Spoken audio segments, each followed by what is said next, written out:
The stage is set. Tom Brady, Matt Ryan, New England Patriots, Atlanta Falcons, Super Bowl 51. Coming to us live February 5th. Good evening. Connor Anthony here on our third installment of Tuesday Night Sports Talk. Coming to you live from Tampa, Florida, where me and my fellow sports enthusiast and co-host Kurt Lorden are going to talk about this upcoming Super Bowl, Super Bowl 51, which many are projecting to be the highest scoring Super Bowl in history. It's going to be such a good game, you could almost justify the $5.02 million it'll cost to run a 30-second ad during the Super Bowl. A lot of good creativity going to come for that. But first, before we preview the Super Bowl and recap the AFC and NFC Championship games, I just want to take a quick moment to give a public service announcement. There are very few things in life that are better than being right. I can't think outside of maybe a good steak dinner, a glass of bourbon, and some sex that being right is a top 5 thing in life. Being right is what I was last week when I correctly projected that the line in the Atlanta Falcons-Green Bay Packers game would surpass the 60.5 points that was made by the Las Vegas odds makers. Kurt Lorden, on the other hand, didn't think so and disagreed with me, just like he disagreed with me thinking that the Pittsburgh Steelers would go down to the New England Patriots. And seeing as how both of my projections were right from last week, I decided the only way that I could make Kurt's night was to offer him my shot tonight. So Kurt, if you would please take your shots and enjoy being a loser for the night. You're such a dick. I'm going to pour it all into one to make it easier on myself. That's fair enough. I have no... Anyway, yes, I lost. I'm a gracious loser. I did not berate Connor nearly as bad as he berated me when I, correctly predicted Alabama losing to Clemson. But anyway, cheers to you, buddy. Oh, my God. All right, awesome. All right, let's get on with the show. Let's get down to it. Super Bowl 51. Atlanta Falcons, New England Patriots, going to be, in my opinion, one of the best Super Bowls in recent memory. Well, I mean, I guess the game will show that. But before we get into the game, we need to know how we got there. So we really need to talk about the two games that were extraordinarily lackluster, extraordinarily hard to watch, and if you were a Green Bay Packer fan or if you were a Steeler fan or really kind of just a general sports fan, anyway, because they were just unwatchable. I was about to say, as just an NFL fan, looking at the Green Bay Packers-Atlanta Falcons game, I mean, my God, that thing turned ugly quick. It did. I mean, I said last week that Don Capers would dial up some blitzes, some unique packages, and all in all, Green Bay's defense didn't do all that bad. I mean, they made Atlanta go down 1, down 2, down 3. Atlanta was 76% on third down conversions. Crosby missed a field goal, which is rare after making 2 epic ones the week before. And then, they had that fumble. Rapowski fumbled on, the 11? You take those 2 plays out, and it's 10-10 going into the second quarter. When you fall behind against Atlanta, your game plan changes. They started off the game with a run with Ty Montgomery, so they knew they were going to try to control the clock, keep Atlanta's Falcons offense off the field. And unfortunately, those 2 key mistakes prevented them from carrying on, throughout the game. I talked about, Aaron Rodgers' moxie a little bit last week as well, and you could see him turn that on in the fourth quarter. He really kind of played lights out, which is the only reason why they went over 60.5 points is because he decided that it was time to play with all of his heart. So. I mean, but a loss is a loss. A loss is a loss. He got it going too late. But, I mean, I will give Atlanta props. I mean, they really put their foot on the gas and did not let up. Matt Ryan, my projection for that game was that Matt Ryan, that was the one thing I was wrong. I can admit, I thought he would throw for 440 yards because I had a feeling he was going to have a heyday and torch Green Bay secondary. Yeah. And Ladarius Gunter was torched. He could not cover Julio Jones. No. Watching him struggle to cover Julio Jones, pass interference, he's holding him off the snap. He was just overmatched, and Matt Ryan took advantage of that. Hit Jones 9 times for 180 yards, 2 touchdowns. He could catch left. He could catch to the right. He was catching somersaults. He alone was worth watching just to watch. It was like a highlight reel. It really was. And, Matt Ryan is one of the most underrated quarterbacks in that top second and first tier quarterbacks. I mean, he's been the third most winningest quarterback since 2006. I know he got drafted in 2008, but let's go back to 2006. What's odd with that is actually number 9 is Vince Young, which when I looked that up, that boggled my mind that Vince Young was 9. He has the second most yards in his first 7 seasons. only behind Peyton Manning. He has 3 seasons with over 4,500 passing yards, which is only behind Peyton Manning yet again. He's got the highest QB rating in any playoff game, which is 95.6, which is ahead of Colin Kaepernick, which actually was in the same game when the 49ers beat them in the NFC Championship game a couple of years ago. When they went to so the Super maybe Bowl. we'll leave that stat out. But and again, he was drafted number 3 behind the Long brothers. They're not related, but they have the same Jake last name, Long and Jake Chris Long, yeah. And what's ironic is that Miami took Jake Long number 1. Paid him a lot. I think they paid him almost 60 out of Michigan. Paid him almost $60 million. They paid him a ton of money, and then they drafted his teammate Chad Henne in the second round. But what's funny is that Jake Long was actually signed by the Falcons in 2015, played 11 games, and now he's battling an Achilles injury and probably will not play again. I would you're a tackle and you've had knee injuries and back injuries and Achilles injuries. So they do say that Ryan's first professional pass actually went for a touchdown, and we'll talk about that next segment when we get to it on who it was that he threw it to. I'm interested. And next week, when we come in for the show, this is my promise. If I can find it in my closet, I swear to God, I own a Matt Ryan shirt.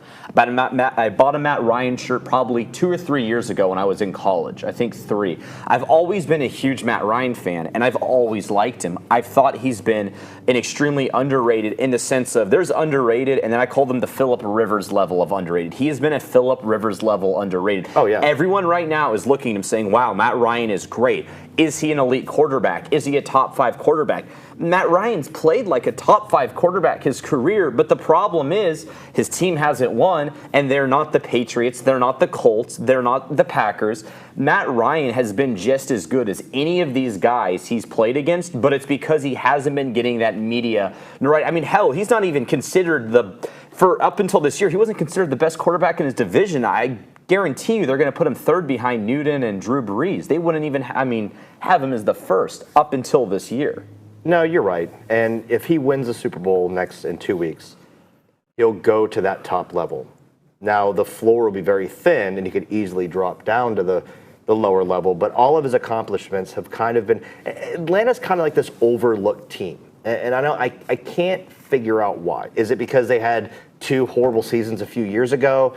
Or is it because there's all of these other quarterbacks that are just – outshining him, with the Rodgers and the Roethlisbergers and the Bradys and even the Lucks. I mean, I was talking to someone the other day, and they're like, well, who would you rather, if you were starting a franchise right now, who would you rather have, Luck or Ryan? And overwhelmingly, everyone said Luck.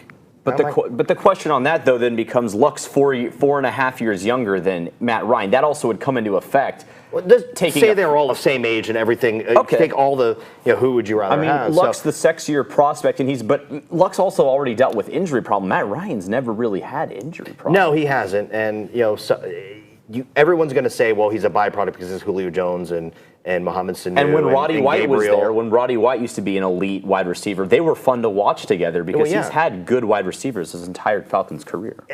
Tony Gonzalez. Yeah, right. But, right now he's dealing with an elite level of receivers. Oh, yeah. But I don't think that, if you could take all those receivers and take the Cleveland Browns receiving core and put it in the Atlanta's offense, which actually you kind of did when Gabriel left Cleveland and Atlanta picked him up, I think he would still have the exact same success.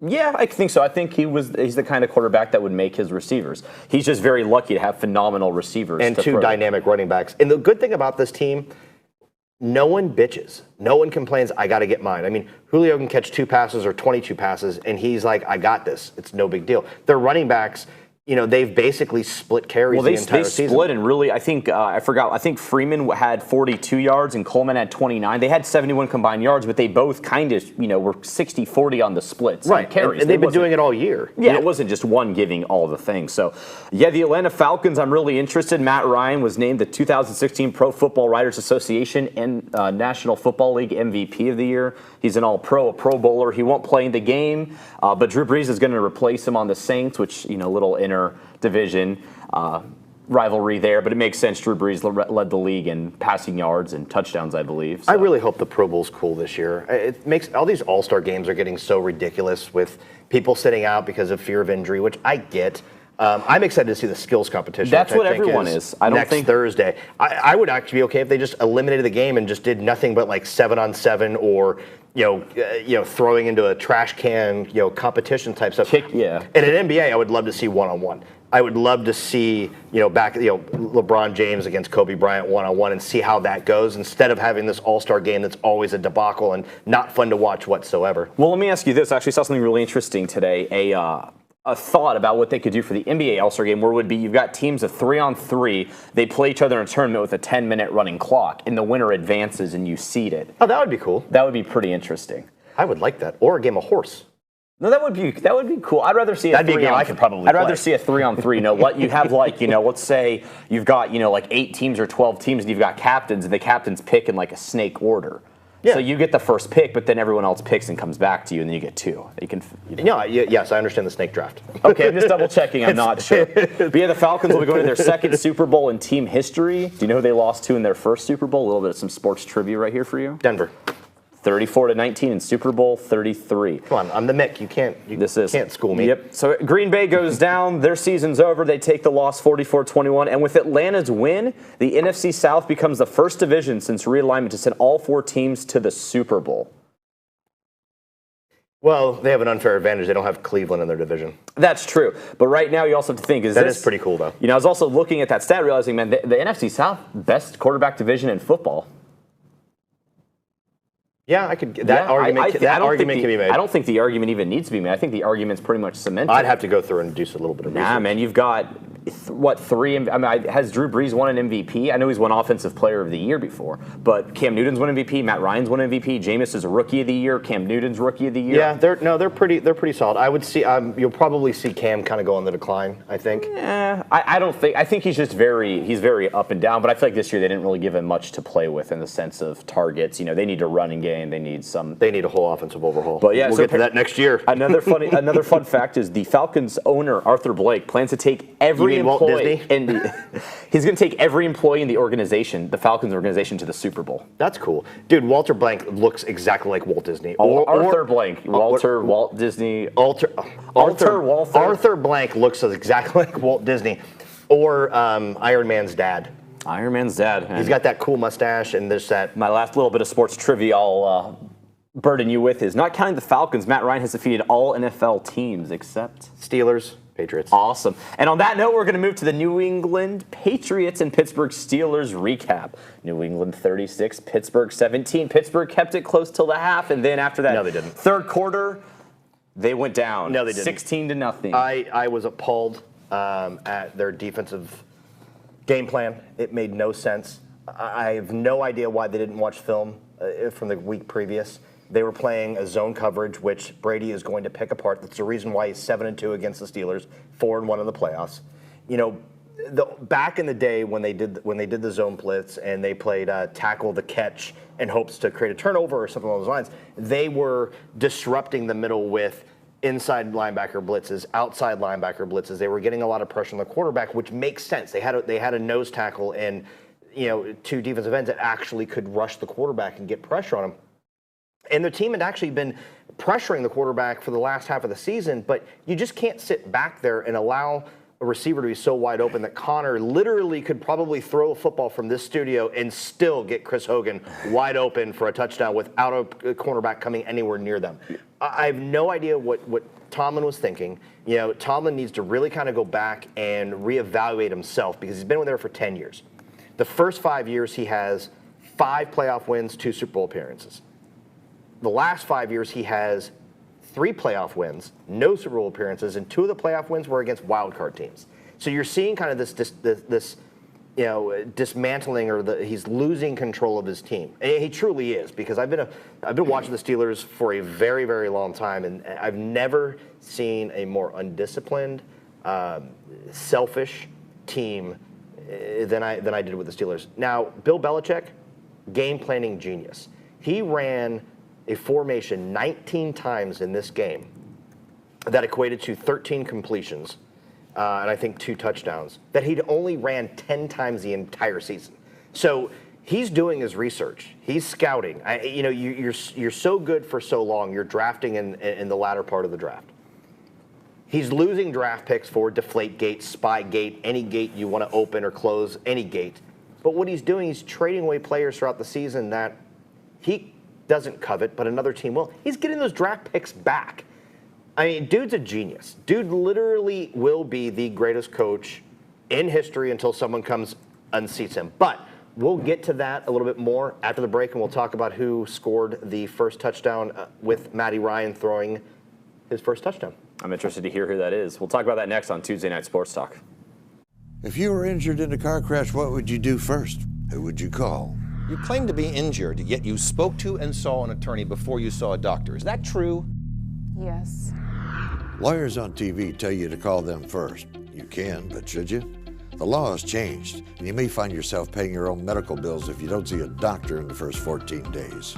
If you've been in a car crash, you need MyCrashMD, the interactive doctor visit, where you can consult virtually with a physician after you've been hurt in a car accident. We can see you today. We'll take great care of you, regardless if you are at fault or not.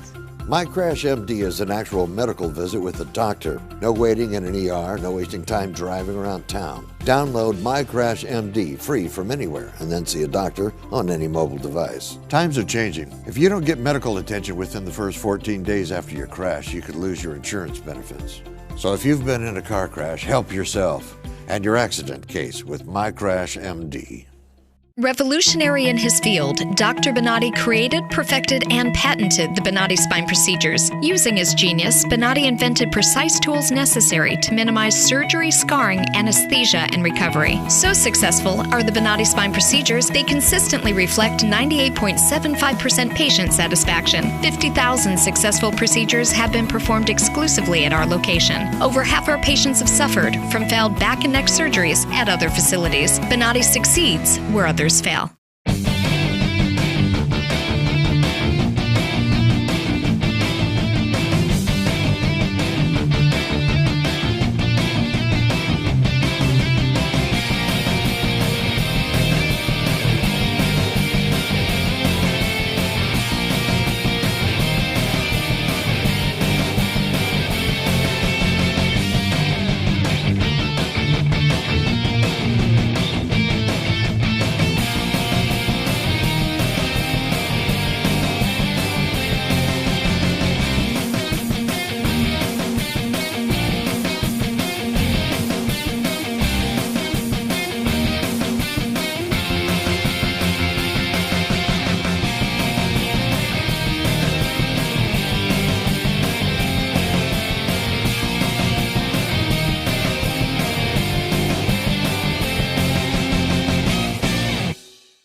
Well, welcome back to Tuesday Night Sports Talk. Before we left for the break, actually halfway through the first segment, we talked about a tease on Matt Ryan's very first completion was for a touchdown for 62 yards. To what receiver? No Googling, because you could have Googled actually before. I should have said that beforehand. Mike Jenkins out of The Ohio State University. Interesting. Wasn't Mike Jenkins a safety or quarterback out of USF? Well, more than one person can have the same name. Michael Jenkins, Mike Jenkins. Yeah, still, I just know Mike Jenkins is that cornerback, center back. So anyway, so back to the Patriots game. You know, we saw Belichick do what Belichick does. You know, Belichick and Brady are two of the most successful coaching quarterback duo in probably NFL history. They're going to their, I believe, 9th Super Bowl. They're 4-4, so they're Connor just walked off set. I guess I may have made him mad or something like that. But anyway, so they're 4-4 in the Super Bowl. I believe that they'll probably win this game. What they did to my beloved Pittsburgh Steelers was amazing. I mean, to just dominate that storied franchise. And Pittsburgh has a lot of issues. I mean, Big Ben just talked about possibly retiring, which Connor and I, when he gets back on set, we'll discuss a little bit further. They need desperate help on the defense. You know, one of the things that's always been a cornerstone of Pittsburgh's defense is their safety. You know, Torrey Polamalu. Right now, they don't have that. They don't have that quarterback of their defense to take them to the next level.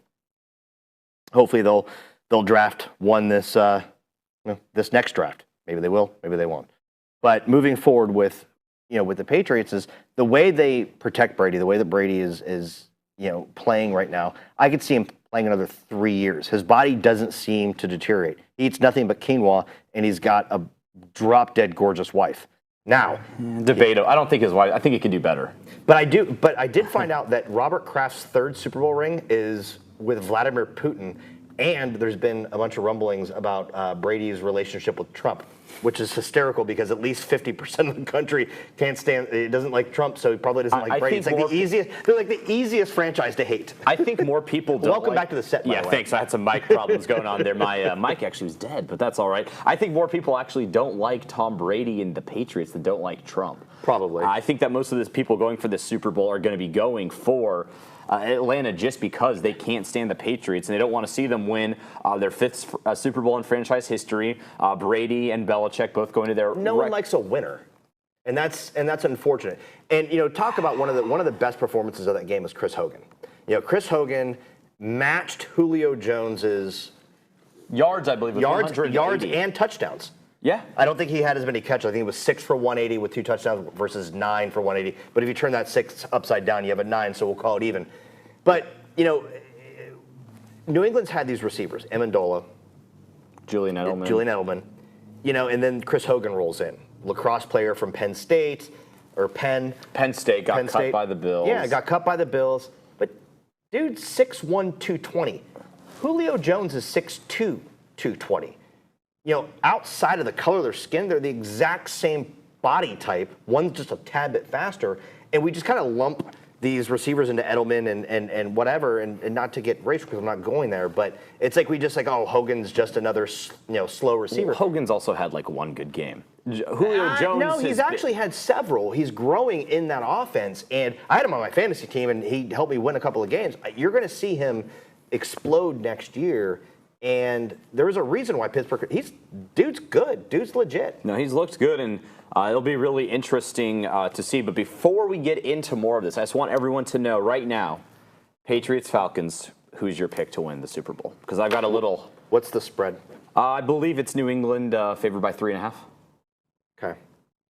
I really am truly going to go with Atlanta. I think Atlanta has too many weapons, even though New England secondary is strong, and Belichick is the wizard.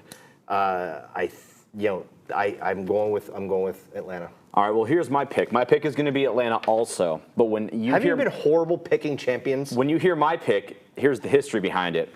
I moved to Florida in 2005, 6th grade. I was 11 years old. I picked the Patriots to defeat the Eagles in Super Bowl 39. New England won. ever since Super Bowl 39, 40 to 50, 10 years, 11 years going, every team I've wanted to win has lost. That is a true story. So who do you want to win? I want to win Atlanta, which means if you're a betting man, You want Atlanta to win. I want Atlanta to win. So take your money and put it on New England because I guarantee you they'll lose. It sounds Well, crazy. but you can't get that many wrong. So I'm gonna stick with Atlanta. I'm gonna stick with Atlanta and Matty Ice. I'm gonna stick with their running game. Told myself that for 10, 11 years, but apparently I keep getting Well, them wrong. it's scary that we're on the same page for the first time. I know, it's insane. I can't believe it, but it'll be a good thing. Brady now has been in the Super Bowl in 47% of his career seasons. It's sick. It's sick. But I want to talk about Ryan. Could you imagine how different the world would be if Vic didn't get arrested? Because Vic got arrested on December 12th, 2007, and that forced Atlanta's hand to draft a quarterback in 2008. And you look at the teams, I mean, Baltimore could be sitting here with Matt Ryan and doing all that stuff. It's just funny how things happen in the sports world that drives different franchises to, when Pittsburgh drafted Roethlisberger, they had a random off year where they were able to draft 11. It's funny. You pay attention to these things. You look at that, but even a team like now the Los Angeles Rams, they picked Chris Long at 2. Who was their quarterback in 2008? Mark Bulger? Because they ended up drafting Sam Bradford 2 years later, first overall. They could have decided, hey, we like Matt Ryan. The guy with the lazy eye? We can go with him and take him. But no, because we were talking earlier about how Atlanta, hasn't really gotten that credit, their credit's due. And I think a lot of it has been because, growing up watching Michael Vick play, he was explosive. He, to me, is the most explosive player I've ever seen. My generation will agree. Michael Vick, growing up, was the most explosive player. That's what made Atlanta fun. That's what made them, he gets arrested. They have Matt Ryan. Matt Ryan's, just kind of one of those white quarterbacks that's just kind of same old. Michael Vick was the kind of guy who could beat you with his arm, beat you with his legs, and they go from that to this, preppy guy out of Boston College. No, Vick was awesome. I remember one year he was playing, and I had him in fantasy, and I was down 60 points, and I went to bed. And he scored 73 points in a fantasy football game, which was unreal, and it was awesome. I mean, I watched the highlights. I'm like, guy's just absolutely unstoppable. And I think we might be seeing a little bit of a move from the mobile quarterback to more of the traditional pocket passer. I think we're also seeing more of especially with Ezekiel Elliott's surgence his first year, and what we have as far as coming out of the gate with the running backs in 2017 draft, and we're starting to see the league ebb more towards a running attack as well. So, I mean, the league changes, season to season it fluctuates. But no, I was just thinking about Michael Vick. I pulled up on my computer. I should have sent it to John before and we could play. Was that commercial from Nike with the Mike Vick experience where they had the guy in the thing and it was him, like how he did the flip into the end zone? That was awesome. But you're talking about Ohio State. ESPN.com actually did an article today, and they had some kind of point system they used, but ranked this year's Ohio State draft class as the best draft class of all time. Second was the 2009 USC Trojans. You mean their recruiting class? No, the draft class. Coming out this year. Really? Really. I'm not joking you. I wouldn't think that you would lie in front of all of these wonderful people that are watching us right now. The 2002 Miami of Ohio team that got screwed in the championship, they were like number 6, and they had 5 first-rounders come out. So. That's interesting. I would have never, ever in a million years even thought that was even a possibility. So one of the cool things about Brady, and yes, I'm pumping up Brady. There are cool things about Tom Brady, really? Yes. I mean, he wears Uggs. I don't know if a man that wears Uggs is trustworthy. I wasn't talking about his fashion sense. I was talking about their stats-wise, football-wise. This is not a fashion show. I mean, I don't feel like you can be. Anyway, so Brady is 4-0 against the Falcons. There's 5 other teams which he has never lost to, and there's 1 team he has a losing record to. Can you name, after the next segment, 2 of the 5 teams and the team that he has a losing record to? I won't even We Google. will see you in a couple of minutes, and we'll have Connor get this question wrong. I'm going to fail it. If you were injured in a car crash, what would you do first? Who would you call? You claim to be injured, yet you spoke to and saw an attorney before you saw a doctor. Is that true? Yes. Lawyers on TV tell you to call them first. You can, but should you? The law has changed, and you may find yourself paying your own medical bills if you don't see a doctor in the first 14 days. If you've been in a car crash, you need MyCrashMD, the interactive doctor visit, where you can consult virtually with a physician after you've been hurt in a car accident. We can see you today. We'll take great care of you, regardless if you are at fault or not. My Crash MD is an actual medical visit with a doctor. No waiting in an ER, no wasting time driving around town. Download My Crash MD free from anywhere and then see a doctor on any mobile device. Times are changing. If you don't get medical attention within the first 14 days after your crash, you could lose your insurance benefits. So if you've been in a car crash, help yourself and your accident case with My Crash MD. Revolutionary in his field, Dr. Bonati created, perfected, and patented the Bonati spine procedures. Using his genius, Bonati invented precise tools necessary to minimize surgery, scarring, anesthesia, and recovery. So successful are the Bonati spine procedures, they consistently reflect 98.75% patient satisfaction. 50,000 successful procedures have been performed exclusively at our location. Over half our patients have suffered from failed back and neck surgeries at other facilities. Bonati succeeds where others fail.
Welcome back to Tuesday Night Sports. Before the break, we talked about the other 5 teams that New England has not lost to.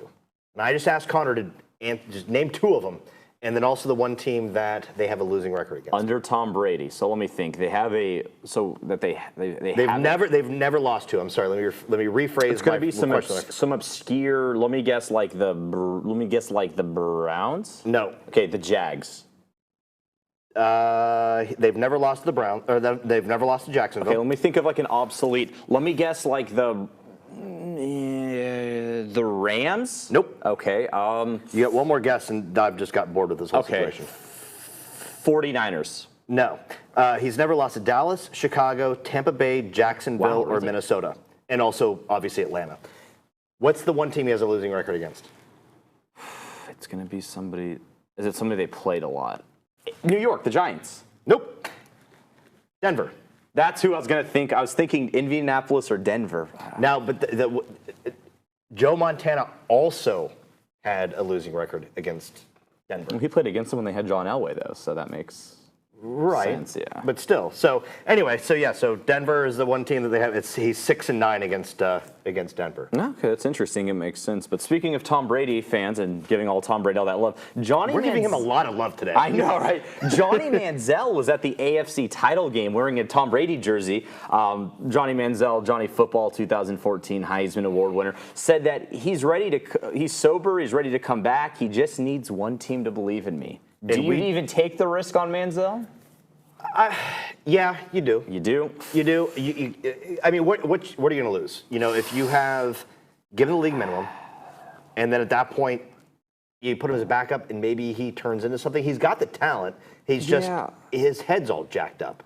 I mean, they give Pac-Man Jones a bunch of different, opportunities. I feel like Pac-Man Jones, though, is just an Vic idiot. got a second opportunity when he got out of prison. Well, the problem with Pac-Man Jones is Pac-Man Jones goes out and he just got in trouble again. Yeah, but I feel like he's more like a violent person. But I mean, it's not saying that's bad, but like Manziel's he's like, when you're hungover, violent, addiction problems. Well, I mean, it's like, you go out and you have some fight at a bar. It's like, that's one thing. But it's like when you've got a alcohol problem or cocaine problem and you're missing team workouts. Have you met Lawrence Taylor?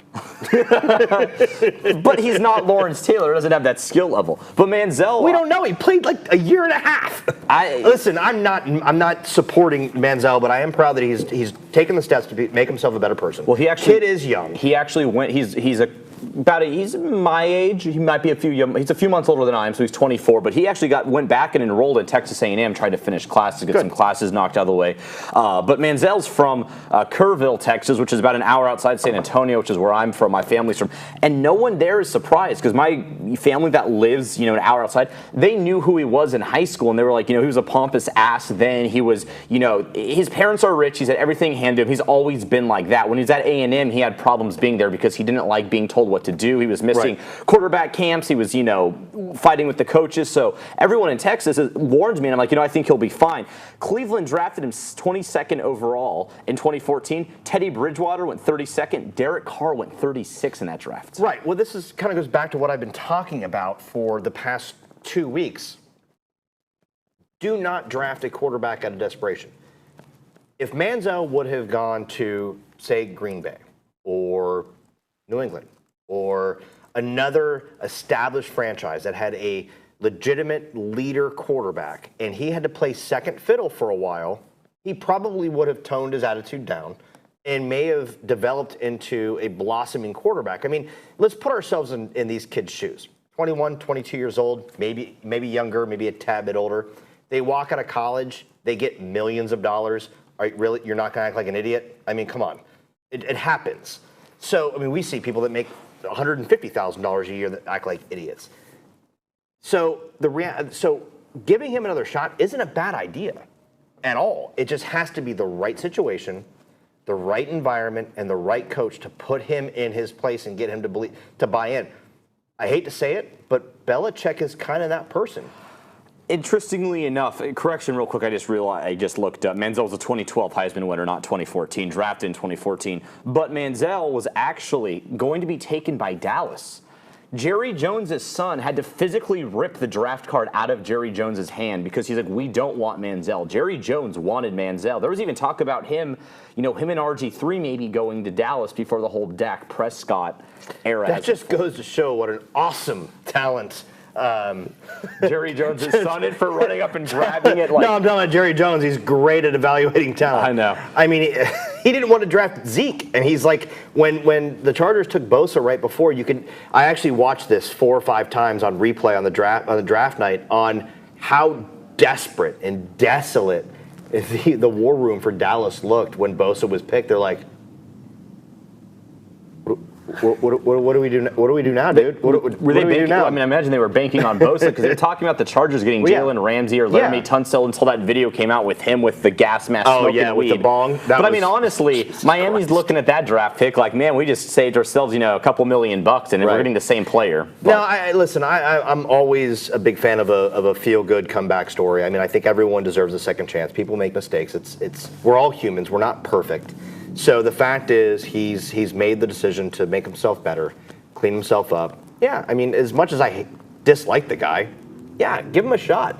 I think he could be I mean, he didn't play horrible, he had moments of 7 touchdowns, 7 interceptions, and a rushing touchdown in 14 games. But the first season, he didn't really start much. He kind of just was. But the second season, they let him start a little bit more. Yeah, I mean, he's a second-year quarterback in the NFL. None of us will play in the NFL. Less than 1% of the population. So the fact he got there, he deserves it. He deserves a second chance. So yeah, it'll be really interesting to see what happens with the Johnny Manziel saga. There's actually reports that he was out last month partying, so I think teams might look at that and be like, are you really sober? Are you really worth it? But sober-ish. Let's go with sober-ish. Yeah, whatever. He's like, I that and then work to sober. I stopped doing coke. I do pills now. I mean, all the other NFL guys do. I guess that's the way to go. Just crush them up. That's still the same thing. Oh man, so I don't know what I like hearing less, that Manziel's trying to make a comeback, or whether the Oakland Raiders are going to relocate to Las Vegas. Apparently, they officially put in their bid to move to Las Vegas. So, Kurt Lorden, I'm going to ask you, will the Oakland Raiders move to Las Vegas? I don't see why they wouldn't. The only reason that the NFL would not allow them to move is because of the gambling implications.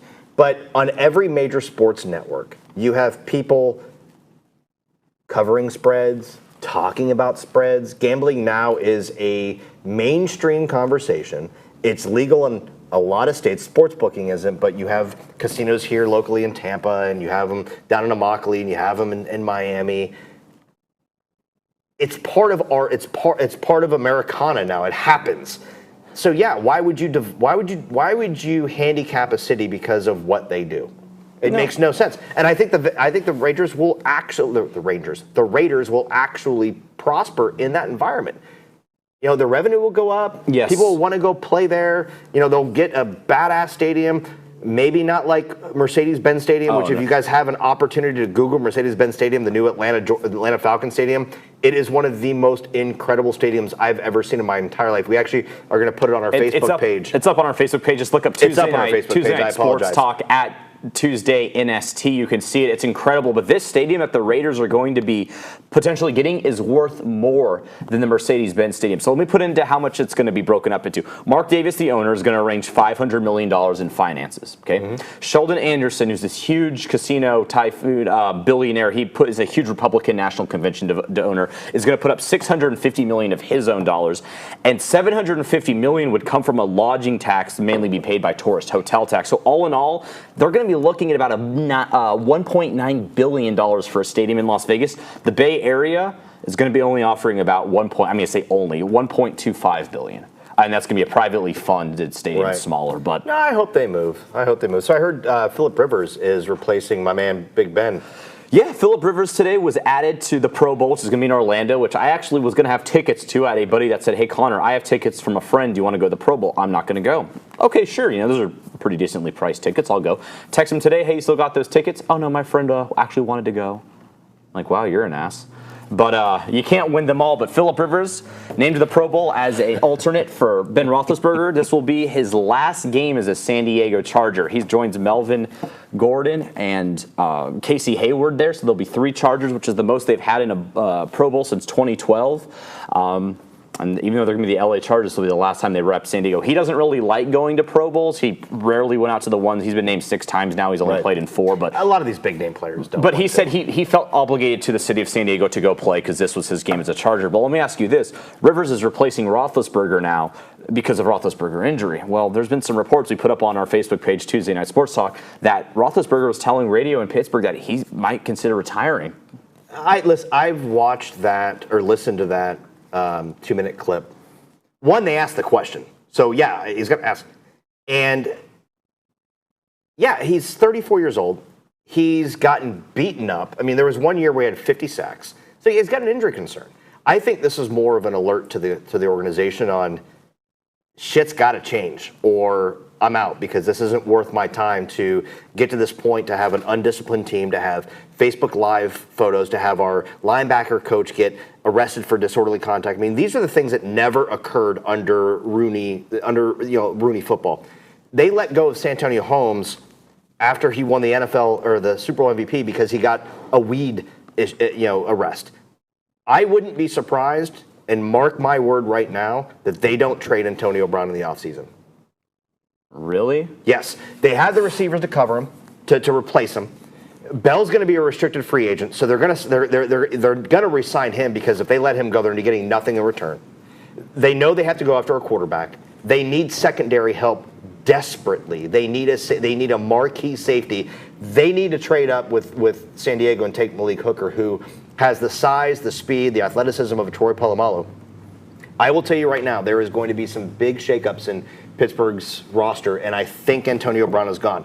What he did, albeit as innocent as possible, or as innocent on the surface, it violated so many things that the Steelers are not about. He's more worried about his brand than he is his wins. There actually was a report that came out today that said something. I'd have to go double check. I'll double check over break. But that Brown was more concerned about stats. Yeah. And his teammates were worried. But we'll touch on that when we come back on Tuesday Night Sports Talk. I also want to make a trade proposition to Kurt. If you were injured in a car crash, what would you do first? Who would you call?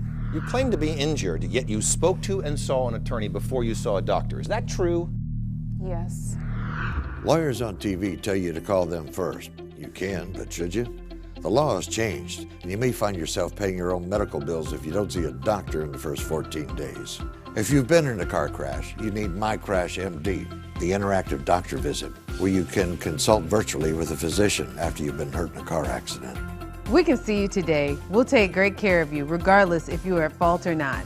MyCrashMD is an actual medical visit with a doctor. No waiting in an ER, no wasting time driving around town. Download MyCrashMD free from anywhere and then see a doctor on any mobile device. Times are changing. If you don't get medical attention within the first 14 days after your crash, you could lose your insurance benefits.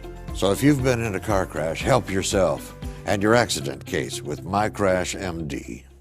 Revolutionary in his field, Dr. Bonati created, perfected, and patented the Bonati spine procedures. Using his genius, Bonati invented precise tools necessary to minimize surgery, scarring, anesthesia, and recovery. So successful are the Bonati spine procedures, they consistently reflect 98.75% patient satisfaction. 50,000 successful procedures have been performed exclusively at our location. Over half our patients have suffered from failed back and neck surgeries at other facilities. Bonati succeeds where others fail.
And before I get to my trade proposition with Kurt Lord, and then I mentioned before we went to break, I wanted to touch on something I thought really interesting I found online. We're talking about Phillip Rivers replacing Ben Roethlisberger in the Pro Bowl. Well, apparently Phillip Rivers is going to red-eye to Orlando for the Skills Challenge, which is on a Thursday. Right. He will then fly back to San Diego to attend his daughter's father-daughter dance, which I'm going to assume is like a Saturday, maybe Friday, then fly back to attend the Pro Bowl game. So if that isn't love, I don't know what is. Well, he's showing San Diego's fans, respect. They've been great fans. It's unfortunate that the team left, but he's doing what an NFL pro and Pro Bowler should do. So I'm proud of him. Good job, buddy. Yeah, it'll be really interesting to see. I'm going to get this put up on our Facebook page, Tuesday Night Sports Talk, that there's an article come out on Pro Football Focus that Antonio Brown, there's concern in Pittsburgh that he cares too much about stats. Pittsburgh looks like they're a burning train wreck, and they're not a burning train wreck. This happens all the time. Santonio Holmes gets arrested for marijuana possession. Joey Porter gets released and goes to the Dolphins because he was overpriced. It's not the first time they've cut players. What they've done over the past 4 years, they've kept players too long for one reason or another. They've gone away from what made them great, which is really kind of Belichick-esque with, this is how we do it. If you walk outside those lines, you're gone. I would be 100% okay with them trading Brown. Would they trade Brown to the San Diego Chargers? We need a wide receiver. Yep. They've got the 7th pick in the draft. And what would you want, realistically, for Antonio Brown? I would want a first this year, a first next year, and a third next year. I think that's a steep price to pay. I think the Chargers would be cool with 1 first and then maybe a third this year. Maybe like a 5th next year. I don't see them giving up 2 first rounds, especially since this team probably won't improve much next year, so we're looking at another top 10 pick. Well, like I said, you're 5-11. I got it right this week. 5-11. Yes, I've been practicing. Anyway, so they're a 5-11 team that was decimated by injuries, and if you add a few key players, Bosa didn't play for the first couple of games. You have a marquee receiver to complement Melvin Gordon, Hunter Henry. Obviously, Phillip Rivers. Antonio Gates is still kicking strong. Yeah, I have no idea how. He'll set the record this year, depending on, I think he's only a few touchdowns away from most career touchdowns by a tight end in NFL history. Your defense isn't horrible. I mean, your defense is solid. We are also missing Jason Verrett and Brendan Flowers, who are 2 All-Pro. I think that's a solid, and he's controlled to 2018 or 19 at a very reasonable price. Yeah, Rivers is a free agent after 18, so they're going to re-sign him. Rivers is going to be 37 after 2018. He's 35 right now. Who's your backup? Draft. Oh, because that works. Yeah, I could get a guy in the 2nd round.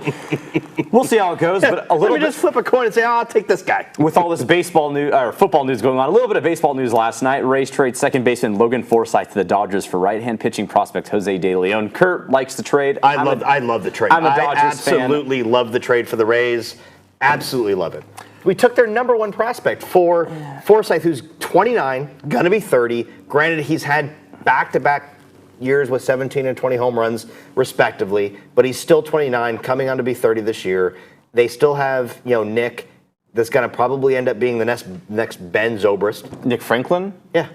I don't know. Here's the thing about Jose De Leon. He's already 24. Dodgers' rotation is stacked. So basically the way the Dodgers looked at it is he's either going to be in the minor leagues or we can ship him off to something like the Rays. We wanted Brian Dozier on the Twins. Logan Forsythe fills a lot of holes. He's a great defensive 2nd baseman. The sabermetrics like him a lot with wins above replacement. He's got 9.5 wins above replacement the last 2 seasons. Comes out almost 5 a year, which is awesome. He hits lefties. We had the worst record, worst playoff statistics in 100 years of a team making the playoffs, hitting .213 against lefties on the year. What do you do with Puig?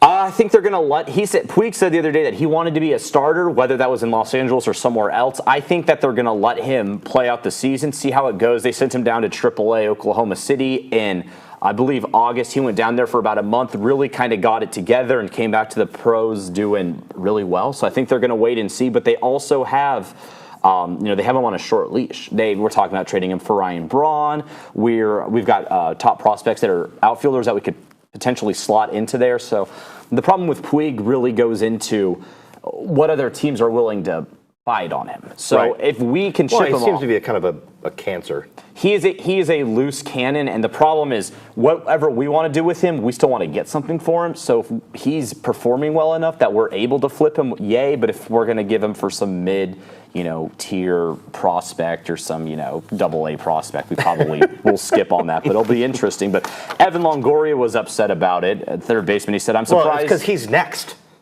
They were actually talking about over the summer the Rays or last summer the Rays trading him or Chris Archer or both to the Dodgers because Longoria after last year the best statistical year of his career. He's never going to be higher. He's 31 now. Yeah, I mean he's The turned Rays that are in a page. So rebuild. literally he's next. I agree. So I'd be mad too. Like, dude, the only other dude that's probably going to get traded just got traded. That means I'm going someplace else. Maybe he'll go someplace cool.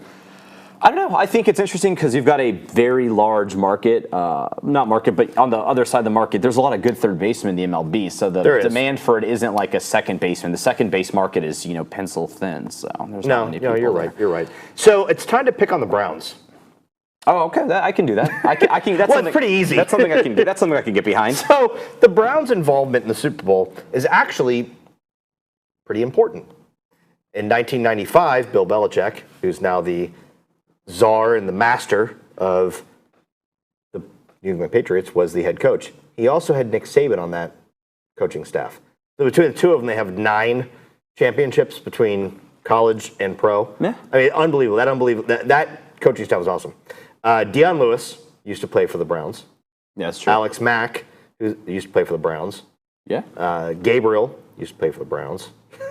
Like, all these key components are all just rolled into, I used to play for Cleveland, I'm out. Maybe Deuces, in peace, a year or see two, ya, it'll be bye. Terrell Pryor on the Patriots. You'll have I could see that.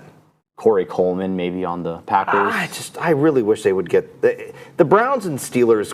And I know you guys hate the fact that I talk about the Steelers, but they're such a big. They've been in 16 AFC Championship games. Oh, the closest is 13 with New England. So let's talk about 2 of the most storied franchises in NFL history.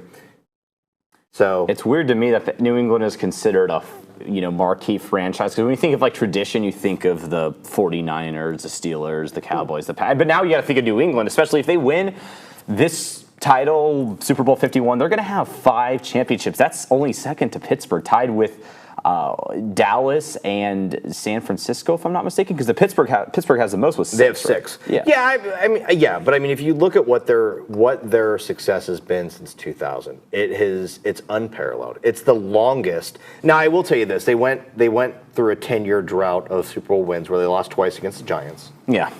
And that was a big blow, and everyone still keeps on this bandwagon when the Bills went to 4 straight Super Bowls, all that other stuff. So are they as great as everyone says they are? Maybe. I think they are because of consistency. I was looking. But they also play in the weakest division, so the fact they make the playoffs every year isn't a shock. I mean, Yeah, but at some point too. the Bills, the Jets, and the Dolphins. I mean, regardless it's like of your division, playing though, against 3 blind kids in a but game of I Spy. You can say the same thing about Peyton Manning when he was playing with the Colts. I mean, he had the Titans, the Jaguars, and the Texans. That division when Peyton Manning played was basically like practice. That was got to be the worst division a Hall of Fame quarterback has really spent his career. Yeah, in, I'll look back and see who he beat in the playoffs. I mean, dude's a beast. I'm not taking anything away from him, and I think he will go down as the GOAT, the greatest of all time.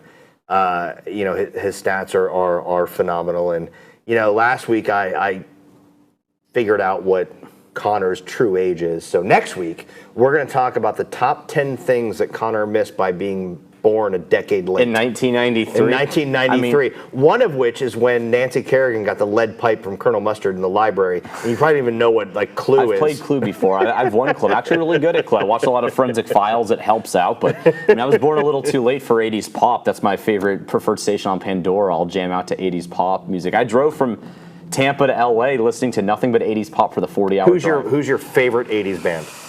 Oh, dude. If you say Erasure, I'm walking out. No, man. 80s band, I want to go see them because they're here in June. Iron Maiden. Oh, I used to have an Iron Maiden 80s, shirt. Metallica. So you're a big hair metal band guy. I love metal. Dude, we can talk about this. We got something in common. I mean, my mom likes Tears for Fears. I like Tears for Fears. Man, that's because I work hard. I don't get to wake up at 9 o'clock. I'm up at like 4. That's the media life, though. All right, guys, listen, thank you very much for coming out. We appreciate your viewership. Well, we hope to see you next week on our fourth Absolutely. installment of Tuesday Night Sports Talk. Thanks.